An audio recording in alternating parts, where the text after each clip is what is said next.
Hi, I'm Logan Paulsen, and welcome to Check Please here at DC Prime. I'm here with Will Montgomery and Khary, two former Washington football team alums. Will, I saw you last week coaching Independence football, but Khary, I probably haven't seen you since 2013 when you were the strength intern. What have you been up to? Man, same thing. You know, I think for me, my passion is just football and athletes, right? Young adults. So just been being a husband, father of two boys. Yes. So, you know, just kind of bring them around the sport. And I got an opportunity to coach my 13-year-old play football for the first time this year. And how do you like it? Man, it was stressful. It was stressful. It was stressful. The rise home, man, there was a lot of conversation about doing the little things right. Yeah, doing the little things the right way. And you're also doing some strength and conditioning still, correct? Yeah, currently. Where's that at? Empire Fitness and Brawlins Plaza in Ashburn. And I'm still local. And what do you like about that? Man, I just like being a catalyst in young adults' life and helping them reach their goals. You know, for me, I was undrafted free agent, so any opportunity was a good opportunity for me. So I just want to, you know, help kids get good opportunities in life. Yeah, absolutely. And Will, you've coached at Independence, obviously, and do you echo any of those sentiments that Khary just said? Yeah, well, you know, you've been a big impact on my life, Logan. You know, coaching with you, I've learned so much more. Get out of here. I know about, you know, the tight end, the seam routes, and everything else you're doing on play action. But no, I mean, I've been out now for about 5 years. So my first couple years out, I did a little bit of radio and TV. That's right, yeah. Driving down to, you know, near Nats Park is where the CBS radio is. Yep. Doing the Fox 5 pregame down there in DC. It's like, you got it lucky now during COVID, just to record from home. Yeah, it's way easier. Or come here in Loudon. But, you know, if you invite me out for some steak and whiskey and give me some beer and pizza money, whenever you want, you know, let me know when you want to come out. You're here, right? Yeah. And so, but you're coaching also Independence High School, right? Yep, coaching at Independence. What do you like about that? Well, I like coaching the game. I know everybody, like yourself, you talk about how much you like coaching. I like the hands-on atmosphere. Yeah. You know, I like having the guy tell them to get low pad level, tell them to get inside hands. We do have a couple studs on the team that are getting looks to play. So when they actually do get low and they actually do get pad level and they do get their head in the right position, it's kind of rewarding to see them, you know, do something that I tell them to do. So, you know, a kid who's coachable, I really like that. Yeah, absolutely. And I feel like every time we're at our like post-game, post-practice meeting, you say, get your pads low every single time. Why is that? Well, leverage. Low man win in this sport. You know, I know Khary, you said your son is playing in middle school. That was my first year of playing. And the very first coaching tip is pad level. That's true. Low man wins. It took me about 10 more years to learn about hands. Yeah. But step one is pad level. Absolutely. I channel a former teammate of mine named Fred Smoot. He will always say, get lawnmower low. Get lawnmower low. So that's what I tell the kids, get lawnmower low. That's nice. Does it resonate with them, or are they just... It does. It does. It's weird, right? It's weird. A lot of these kids sometimes, you know, they're kind of coming into their own, right? And everyone wants to attack high, right? Oh, so I'm saying, you know, you got a big helmet, big shoulder pads, you know, find that fit. Yeah. Wait a minute, lawnmower low. Does anybody mow their own lawn these days? I don't think so, but I think that a lot of parents said, hey man, thank you for talking about lawnmowers. Okay. Because my kid wants to go out and mow the lawn. Oh, got you. That's good, man. I know Logan doesn't mow his lawn. I mow my own lawn. Sometimes. If I got time, I do it. But anyway, so you guys were, you know, you talked about mentorship with the kids. You guys were big mentors in my life. Obviously, like when I was a rookie, you were a second-year player, and you were like a strength coach, and you guys were kind of the old heads, the OGs of football, you know, kind of, in my opinion. You know, you were both here with Zorn, you were here with Gibbs. Can you talk about that experience, kind of the history of being around one of the winningest coaches in this organization's history? You know, man, I was very fortunate to be around Coach Gibbs, man. He's a man of faith, and a lot of times he had a good eye to notice guys that offered value, you know. So locker room was big, keeping the continuity of the team was big, and you know, he just had to say one word, you know. He just had to call you, actually it was two words. If he called you a true Redskin, everything was possible. Didn't matter about the money, didn't matter about where you were at on the depth chart, you knew you had a part of the team. And what did that mean, the true Redskin thing? Man, it just means, you know, a person of character, a person that sacrificed, a true competitor, you know, someone that's gonna come in early, just keep a constant focus. Just kind of constantly want to grind. Yeah. That's what Coach Gibbs wanted to do. He was a grinder. Buggs was a grinder. Wasn't no days off. Every day was a padded day. Yeah, absolutely. Yeah, and Buggs is your offensive line dad, basically, right? Yeah, Coach Joe Bugle finally got my hands inside. I remember I was telling you it took me 10 years. It took me more than 10 years because I had wide hands. Right, I get one hand in there. He said, if you don't get two hands in, you're insubordinate. You're not doing what I tell you to do. He threw water bottles against the whiteboard. He threw chairs. He threw projectors. You kind of would watch out sometimes. Yeah. So I didn't want to get yelled at anymore. I was actually afraid in practice to be yelled at by Buggs. So I'm like, I don't care. My hands are going to be inside. Have to be inside. And we were doing field goal protection with Danny Smith. He's in Pittsburgh now. Yeah. And field goal protection, you're supposed to have wide hands. I found myself on field goal still having 10 hands. I'm like, I'm allowed to have wide hands here. I'm on field goal now. But no, I love Coach Bugle. The short set and tight hands in the run game is that what I learned from him. Yeah, and those are great skills for an offensive lineman. I remember you told me the craziest story. You said you had this drill where you basically did 9-on-7 or half line with no football. With no football. Yeah, that was Coach Gibbs. That was Buggs and Gibbs. And you would just run into each other full speed? Absolutely. We would, as a linebacker, we would read that triangle, right? Yeah, so what's the triangle? Talk about that real quick. Triangle will be, guard to guard. So left guard, right guard, center, to the back. Quarterback, back to the back, right? So that will give us our reads, whether it's, back, shoulders to the sideline, elephants on a parade. We call elephants on a parade. Right. Just kind of turn, selling that zone, outside zone, or whether it's a pull, we have to kind of gap over. Yeah. Right? And who was the running back that you got to play this game with, or did you play with just the fullback? Oh, shoot, man, the running backs back there we had Liddell Betts, we had Clinton Portis, we had Rock Cartwright. And so you were tackling a guy with no ball? TJ Duckett. Yeah. TJ Duckett was here when you were here? Yeah. And so you weighed probably 230 when you were playing. Sean Alexander he came in as well. They had a stable of guys, but the mainstays, through injuries and things of that nature was Rock, Liddell, and Clinton. Yeah. And did you do that drill when you were here with Buggs, or was that gone? Because Zorn was a different kind of cat. Talking about the basketball, the man ball in between? Which drill are you talking about? No, I'm talking about the headache drill, where you're doing fit drill with no football. There's no football. No, I don't remember doing that drill. I mean, there was a lot more one-on-one, and there was the true two-a-days back then. Yes. I don't think it was until about my 4th or 5th year when true two-a-days when it went away. But I mean, I do remember the two-a-days. One cool thing that Zorn did let us do is veterans at the time could stay at your own apartment. Oh. So I was a single man, no kids, no wife. So I could actually be in my apartment and just enjoy myself. I remember some other people, not to name names, like Randy Thomas. He had the option to stay at home, and I think he said his wife wanted him to stay at home, but he stayed in the hotel anyway. So there was the option to stay in the hotel. Speaking of Randy, it was one time Randy was hurt, right? And we had a players-only meeting, right? We were going through a rough patch. I think we might have lost 1 or 2 back to back, and Randy got hurt. I think it might have been an elbow or something, right? So he had his procedure. He wanted to be around, so we're having a players-only meeting. So Randy gets up and he's like, "You guys get to play football. I got to be home with my wife and kids." Everybody started laughing, but he was dead serious.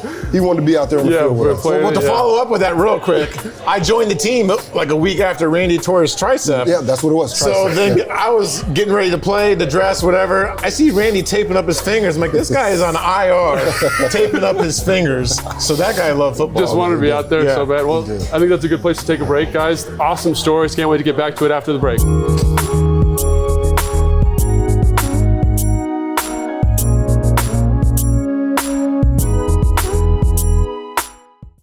DC has a new home for your favorite songs from the 80s. Tom Petty. Def Leppard. Nobody plays more 80s. Bon Jovi. Prince. 94.7. Madonna. Bruce Springsteen. The Drive.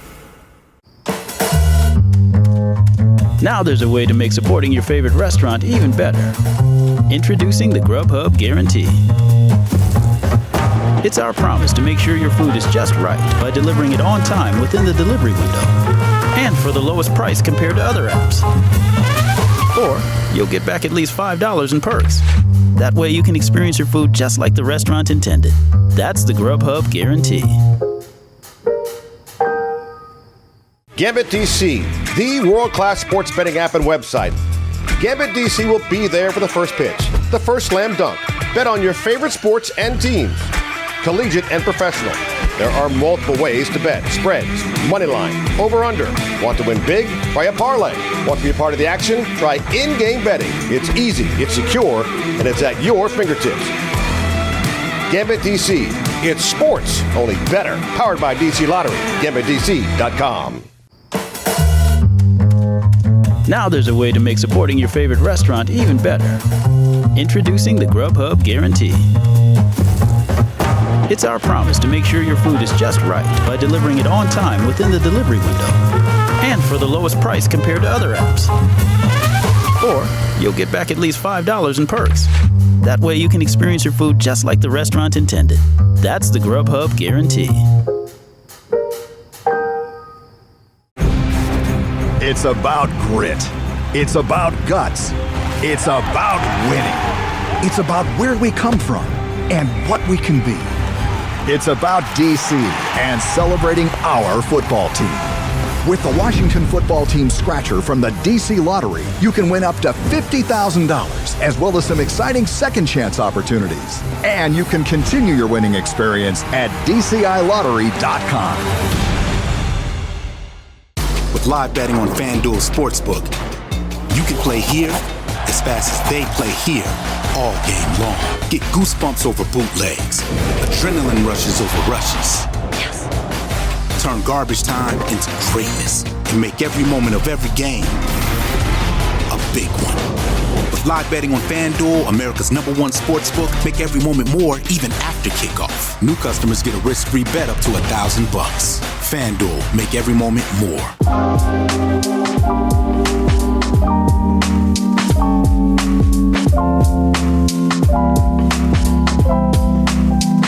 Hi, I'm Logan Paulsen. Welcome back to Check Please here at DC Prime. I'm again here with Will Montgomery and Khary. We're here to talk about now in this segment about the two-game win streak that the Washington football team is on and what that means for this team, what this means for the roster. I know in 2005 you guys had a late kind of winning streak when you were with Gibbs. Absolutely. Can you maybe relate some of the stuff that happened then to this team now, or? You know, I think a lot of people, that played in the league understands how tough it is to win a game, right? So, getting on the roll, you got to take it. 2 wins, 1 at home, right? It's always good to win at home. Yes, right. Right, especially for the fan base, and 1 on the road. So I think if we kind of keep in that pocket of playing tough, disciplined football, together football, I think we could go on the run. Yeah, absolutely. The NFC East is still there. It's a lot of games to play. They have the 17th game this year, and I think that second half they could kind of get into a good groove. Yeah, especially with all the division games coming up. Absolutely. Well, what do you think about that? Well, right. I mean, Logan, you were my teammate in 2012. Yeah, right. We were 3-6, ripped off 7 in a row, made the playoffs. So this team, this Washington football team, is now 4-6. Yes. They can rip off 7 in a row if they want. No problem. Yeah. And then that would make things really interesting.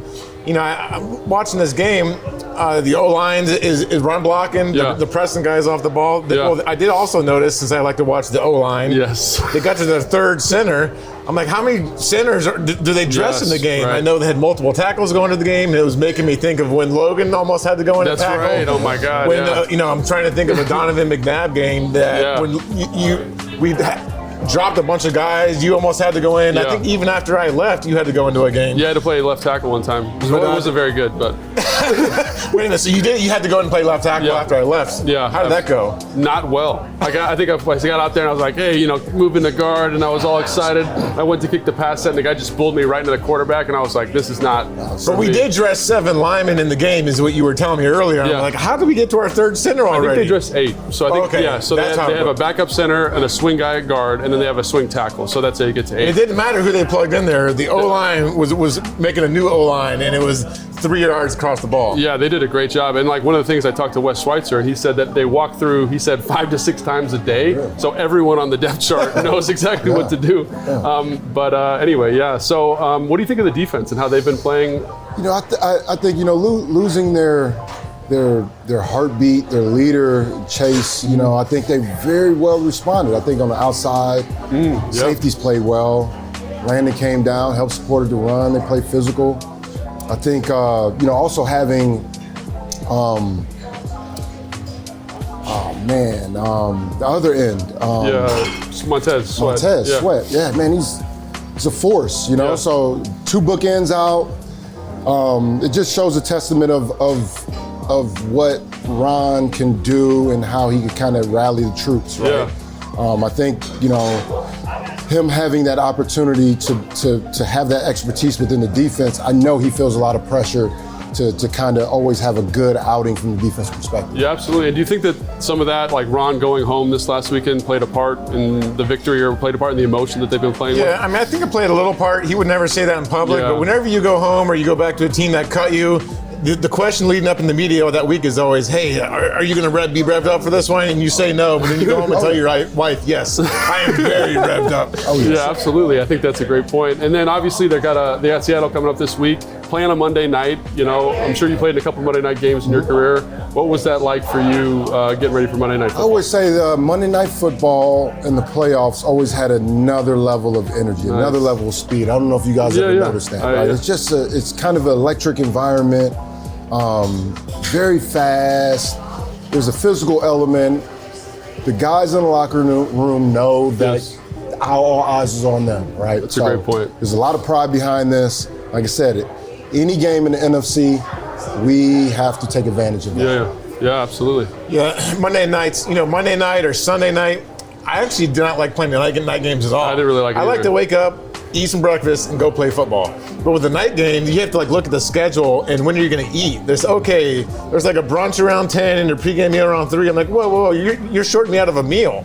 There's an optional, in the fine print, optional breakfast at 7. So we're used to waking up early anyways. I'm like, okay, so I'm going to wake up. I'm going to get that optional breakfast. I'm going to get that omelet and fruit and bacon and bread and whatever else, waffles. Yeah. Then I'm going to go, I don't know. waffles anymore though, I bet. No, but back in the day, I ate some waffles. Then you didn't want to sleep too much, right? And then you go back to that 10 o'clock meal. Yeah. Then you go watch a movie. Yeah. Then you get that pregame meal in. So the key was getting those 3 meals in. But I hated just sitting around the hotel all day. You take a nap, you watch a movie. I felt sometimes lethargic. I also felt like I overthought it. You know what I mean? Like it's just in your head. I got to go over all these plays and stuff. Yeah. And then for playing Seattle, and I would have thought everybody that you had played with would be out of the NFL, but the left tackle. So Dwayne Brown, left tackle for Seattle, is in his 14th year.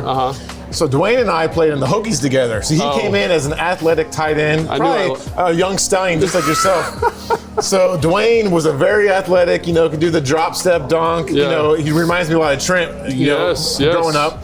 So when we were conditioning at Virginia Tech, we'd run half gassers and everything else, and he was having a hard time making his conditioning because the tight ends had to run faster than the O-line. Like, hey, Dwayne, come over to the O-line. We got a spot for you. He's like, Monty, I'm never going to the O-line. Fast forward a couple weeks later, they move him the week before our first start. We're playing NC State Mario Williams. Oh my God! They move him to right tackle, and he actually played really well against Mario Williams. Yeah, so he played well, and that was Mario came out as the first overall pick. So I was like, "Welcome to tackle. Here's Mario Williams and Manny Lawson and they became teammates. And all that crew." They became teammates. But anyway, so he can credit me because I suggested he move to tackle. Now 14 years later, and $100+ million later, he's still playing. Did he get any of the money that he made? I don't know. I think he lost my phone number. I'm not sure. And you played with him in Houston, right? Yeah. And how was he as a rookie? Same kind of athlete? Monty said, I thought an athlete, new angles. He kind of could coil, and his lower body just kind of had a bounce to him. Like he has this kind of bounce walk to him. He's always kind of forward. Yeah. But very good demeanor, man. Dependable. Like Monty said, obviously that's why you get to play 14 years in the NFL. And you got him as a rookie, correct? It was like his second year, second, third year. Yeah. And then we all coach high school ball or youth ball or whatever it is, and he did it the right way. I like to take an athlete and put some pounds on him and make an O-lineman. You can't do it the other way. We have a couple guys, even at our Independence High School where we're coaching. Don't say names, no names. They're a little bit too big. I want them to get smaller. If you're too big, you can't move. Please I would like to steal some of those tight ends and outside linebackers. I think that's put an extra cheeseburger on them and turn them into an O-lineman because you can move. I think that's the biggest misconception about O-line and D-linemen. People think they're big fat guys, but they're obviously like some of the best athletes on the field. Exhibit A, right here. Exhibit A. You have to be able to use your hips, feet, hips, hands. Yeah. You know, and then you put those things together. I think you can do a lot in sports. Absolutely. All right. Well, more about those feet and those hips when we come back after break.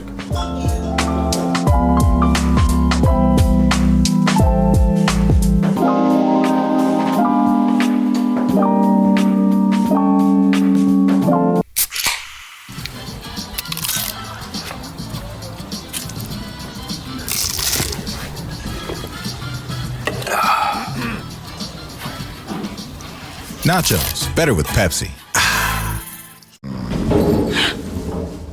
Who's that? Did you hear that? Anybody home? Santa? Yes? Santa! Are you stuck? I am. Oh no. I better call someone. Yes.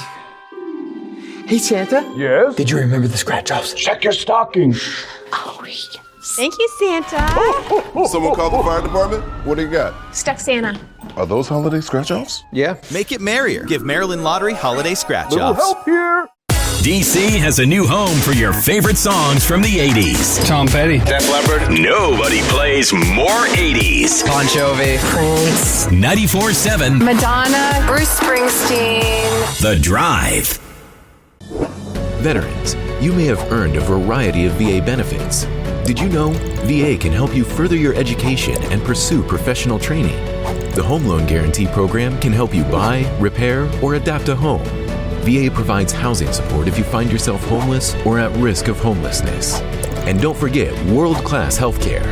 Learn more about these and other VA benefits. Visit choose.va.gov.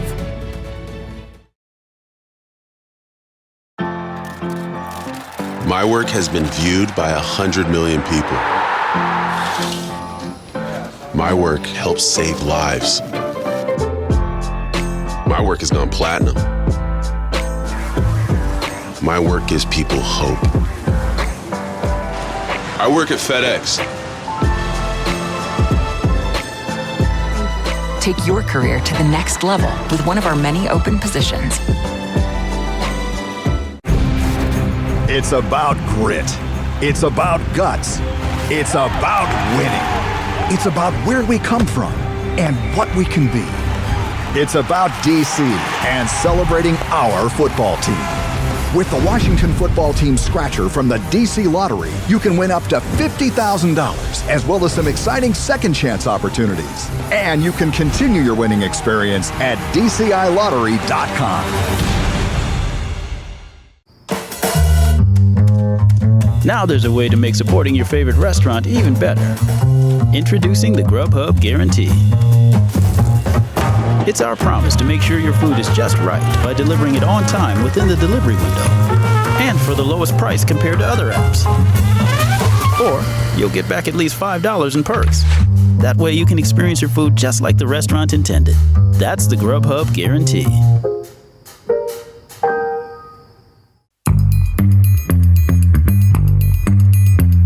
All right, now we're back at DC Prime. I'm Logan with Will and Khary.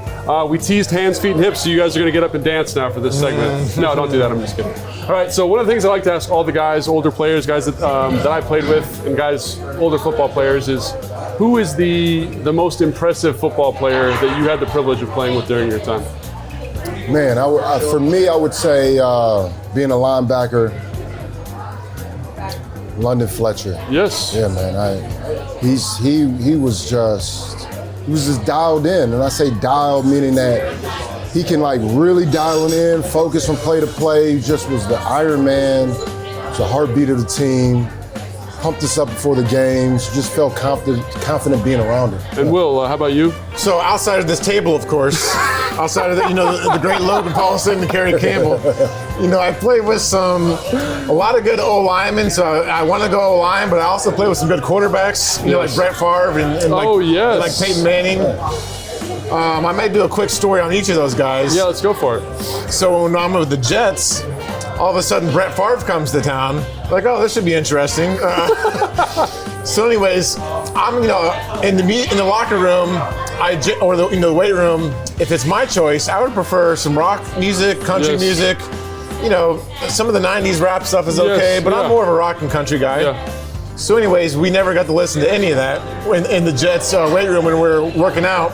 So Brett Favre's come to the team.